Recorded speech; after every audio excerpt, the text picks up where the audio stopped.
ang isa doon sa kasama ni Bato de la Rosa sa paglabas. Opo, Father, kasama si Robin Padilla na nung una, matapang si Robin Padilla na naghahayag ng mga ganyan na siya, kesyo sila pa daw ang nagsabi kay Bato de la Rosa na magtago, pero ngayon mukhang medyo tikom na yung bunganga ni Robin Padilla. Susunod po nating itapik yan, mga kababayan. Nakapansin, walang nakaba.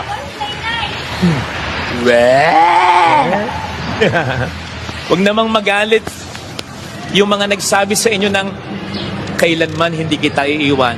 Hindi ko po kayo iniahalin tulad sa mga senador na sinungaling na yan.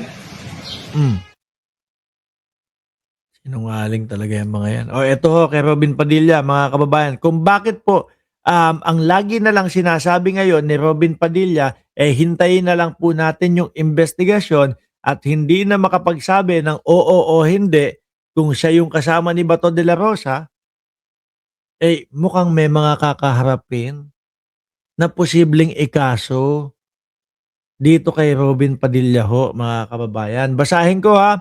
Sabi dito po, ng news, ng GMA News, mga bossing, Robin Padilla could face liability over Bato de la Rosa's Senate escape. Law expert. Ayan po. Kaya kung napapansin nyo po si Binoy, mga kababayan, puro iwas na po eh. No, sabi ni Leo Glenn Tumala, sorry, late ako. Nagluto po kasi ako ng simpleng ulam ko.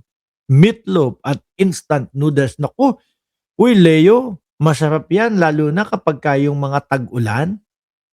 Ano po? Masarap yan lalo na yung kapag yung bed weather. Ganyan, no? Kain ka saglit tapos balik ka sa higa mo. Ganun po ang ganun po ang buhay, 'di ba? Sa loob ng oblo. Kain ka tapos pasok ulit sa selda mo. At mukhang etong si Robin Padilla may pagkakataon maaari posible na mapasok ulit sa selda kung sakali ho. Dahil sabi dito, a legal expert warned that Senator Robin Padilla may be held liable for Senator Bato de la Rosa's escape, no, from the Senate. Sabi ni Mary Ann, akala ay live pala, akala ko rewind. Hindi po, no. As a lawmaker flagged potential criminal charges over the incident, no. According to Joseph Morang report 24 Oras on Wednesday, Padilla said that he ready to face investigation after it was confirmed that he was with De La Rosa when he exited the upper chamber premises. Sabi ho dito, ay itanong natin sa kanila kung may illegal. Kasi sa amin, tandaan nyo, ang Senate, ang sabi ng aming SP, hihintayin namin ang warrant ng local court. Ano daw po ang mga posibilidad na pwede, mga kababayan?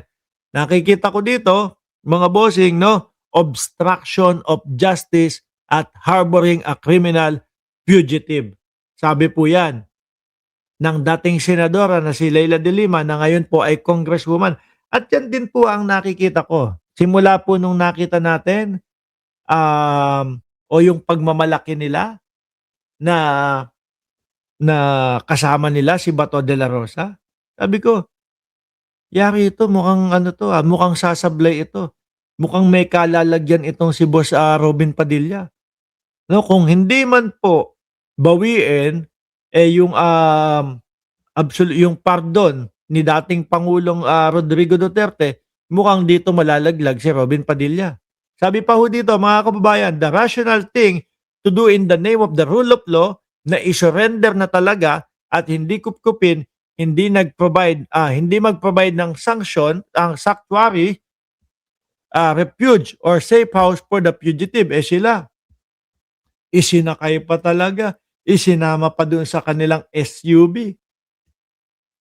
Di ba? Sa simpleng pagkakaintindi po namin noong sinabing nasa protective custody nila, nasa kanila si Senator Bato, kaya pag wala na yung legal impediment to serve yung arrest warrant, dapat pag hiningi sa kanila ng Department of Justice, ready dapat sila, no? O ready dapat ang Senado na i-turn over si Bato de la Rosa. Kaso po mukhang si Jimmy Bondoc, mga kababayan, ang ready na tumanggap nung nung warrant of arrest. Eh di ba po buong pagmamalaki yan ni Jimmy Bondoc?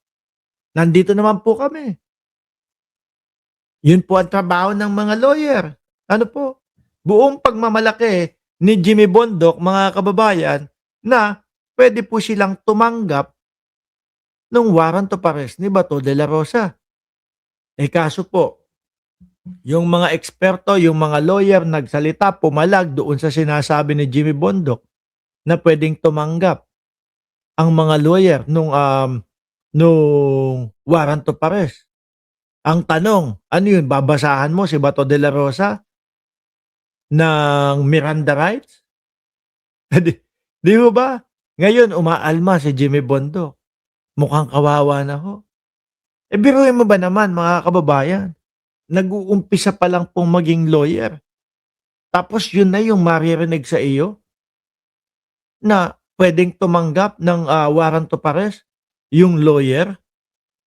Tapos tinanong naman siya ni Ses Drilon, eh, ipoproduce nyo ba yung kliyente nyo kung sakali na kayo ang tumanggap ng ng warrant of arrest kapag ka sinabing kailangan na?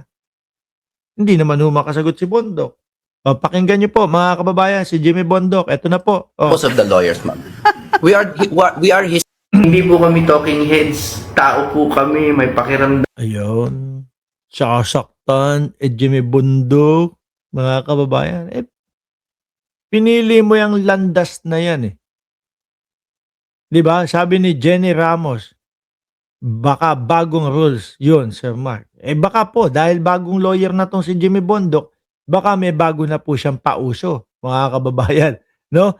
Na ang lawyer na ang pwedeng tumanggap nung warrant of arrest.